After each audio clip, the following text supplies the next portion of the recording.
Hi everyone, it's Marissa here from Rise High and Lockie Turner from Turner Real Estate. And welcome back for another Adelaide property market update.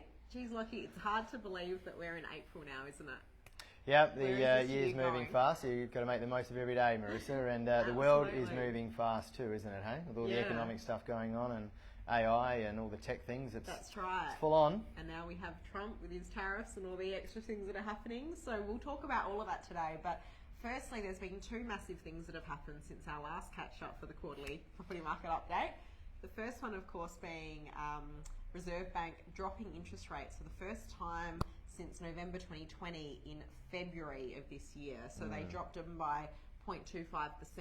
So that's, that's been some relief for some people. We'll talk more about what that means. And then the second thing, big news, Turner's had a bit of a rebrand, a bit of a new colour. Yeah, a bit of a new colour, Marissa. Well, look, really, poor old orange, which is in the background there, that'll be gone soon. We're sort of upgrading it to a more of a sophisticated colour. We love selling houses, for all of the value ranges in Adelaide, but we are selling a lot more in the higher end. So it's a bit more of a sophisticated and a softer colour.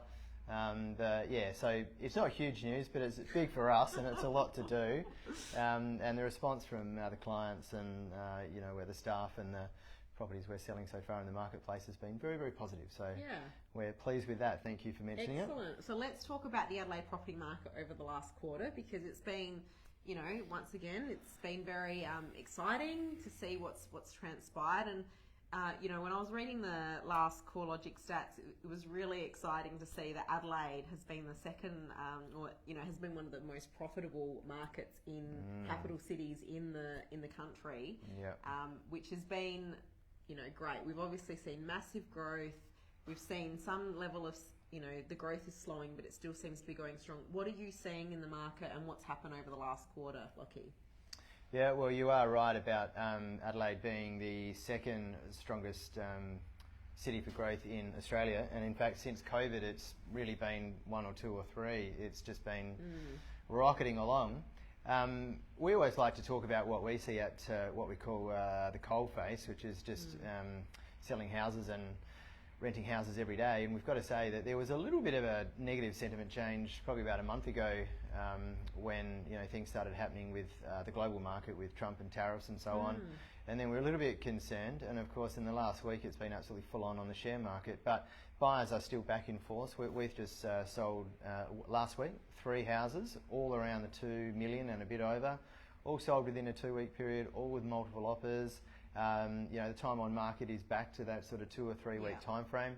Again, we've just still got, which is going to be around for a while, unfortunately or fortunately, depending on which side of the fence you sit on, a undersupplied market. So the demand is strong. The amount of stock levels we're seeing on the market is down almost 30% from 5 years ago. That is just huge. It's almost 1/3 of the amount of properties are unavailable. In terms of the numbers from 5 years ago, so it's massive. So of course the old supply and demand issue is there. Rents have certainly softened a little bit, thankfully, for tenants. I think the landlords have had a wonderful ride and they continue to still have those yields. They're not going backwards, but they have certainly flatlined a little bit. I guess the bigger issue is the quality of the tenancy applications. We are seeing way less of the better tenants. We're getting a lot of applications sometimes, but generally the quality, unfortunately, is a little bit low. It's so many factors that you just spoke about, and when we look at the demand and supply factor, like you said, the supply is 30% lower. We're just not able to build homes fast enough.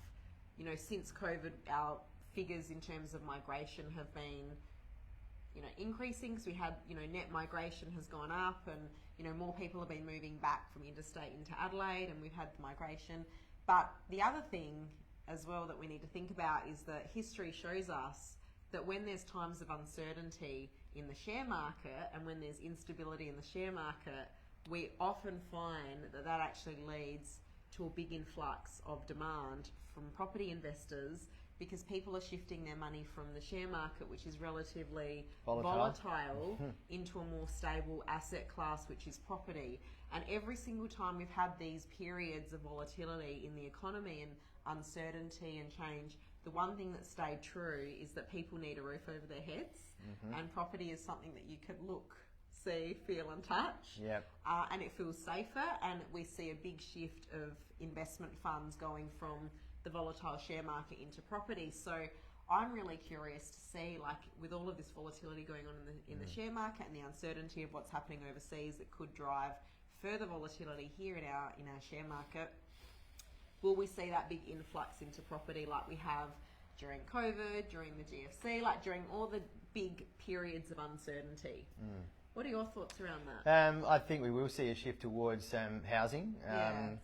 Because investors do want something that's real and tangible. And in fact, when you have global share market volatility, people tend to buy gold because it's a tangible thing, and it is a commodity that is a recognised item to trade. So real estate is real. It's bricks and mortar and it's land. So I think that will have an impact on our market. So you'll probably add to the demand, actually. It'll probably be even higher. You're the expert on this one, Marissa, but interest rates. Yes. I mean, many leading economists are saying because of all of the volatility that they probably will go down. Well, some are saying with 100% certainty in May, and up to 50 basis points and up to 3 drops.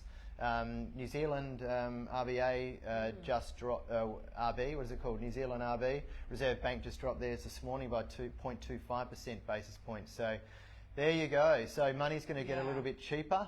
Demand from investors will increase. The property market's probably going to stay very strong, which is bad news for people that want to continue to buy into the market. But for people owning property, or it's good. People needing to sell, it's good because demand will be there. That'll also keep the rent yields up and even for landlords as well. Yeah, I mean, the reduction in the interest rate in February, and if we do have further rate cuts, it achieved a few things. I mean, the interest rate's been stable for so long. People weren't sure where, how long that was going to last, whether it was going to go up or down. Now that we've started to head down, people are getting more confidence, but not only from an emotional perspective, but people's borrowing capacities are actually growing. So every time the interest rate comes down and the Reserve Bank reduces the interest rate, it actually means that people's borrowing capacities It also start means growing. prices go up too, Prices because go up people so have they got the can afford ability to more. offer more and so Exactly. on. So it's a bit of a trap. Exactly right. It is a bit of a trap. So I guess, that combined with the fact that there's going to be extra interest in the property market from funds being reallocated from shares to property, and the fact that people have a bit more discretionary spending. So, for example, on a $750,000 mortgage, people are roughly saving about $120 a month from the interest rate cut in February, and they're being able to reallocate that to something else. So I guess, it's a really interesting time, and just as we've started to see the growth in the values slow down, it is still growing. So Adelaide market still has grown over the last quarter, but by a smaller percentage. But the growth has definitely slowed down from the 20-30% growth that we were seeing, a few years back. But definitely, we've come to more of a period of stabilisation. I'm actually thinking that we're going to start seeing it going up again. Yeah, maybe, and I think the share market volatility, unfortunately, is probably going to hang around a bit because this tariff thing is a major issue, and I think it's got a long road to play out. So one thing we're doing to help your clients and particularly investors is that we're sending an email now to your team every week of all of the new releases we've got here at Turner. We average sort of 6 to 8 a week. And then you can share that with your clients that have got their pre-approvals in place. And many of the properties that we're going to share with your team are only on turnerrealestate.com.au. We generally do that for a week up to a fortnight sometimes. So please do watch out for those emails coming from the Rise High team, and also visit Turner Real Estate whenever you like if you're looking for a rental or a sale. We do have many properties on there.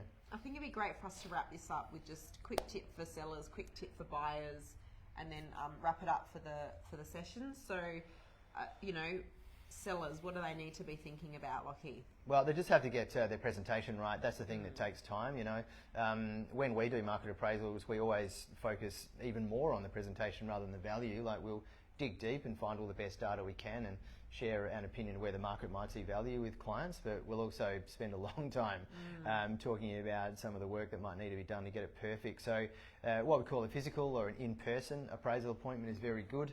You can get an instant property estimate if you want. Just go to our website, and that is a computer-generated figure. So get that done. Make sure your property is ready, and that really comes down to the presentation. So for sellers, that's the way to go. Of course, it's the old thing. It is still definitely a seller's market, though. Would you say?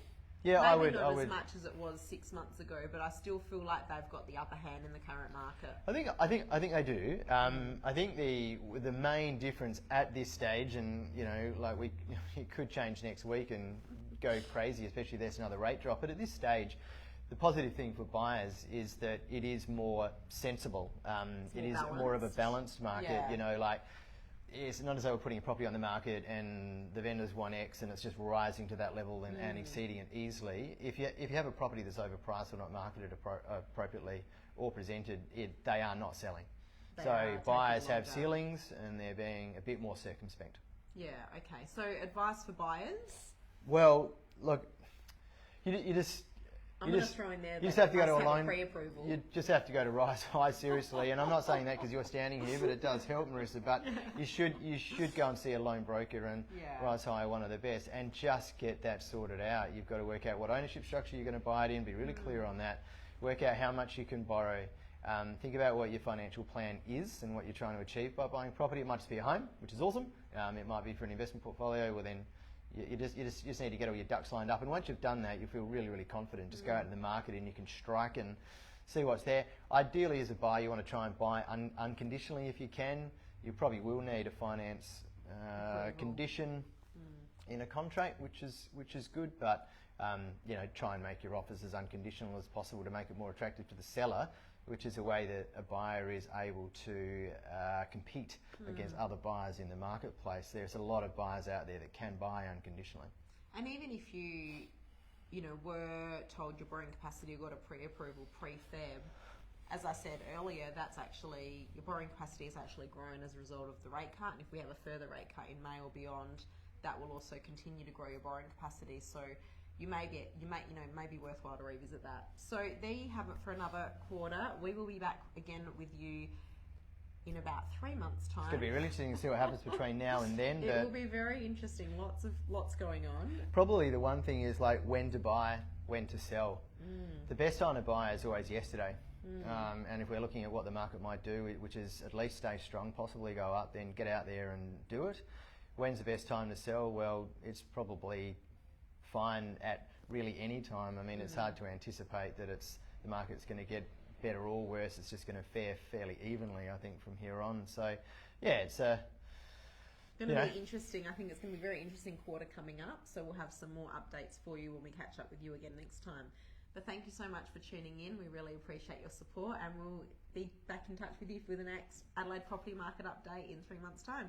And thanks. Imogen, thanks for doing Bye. the cameraing. Yep.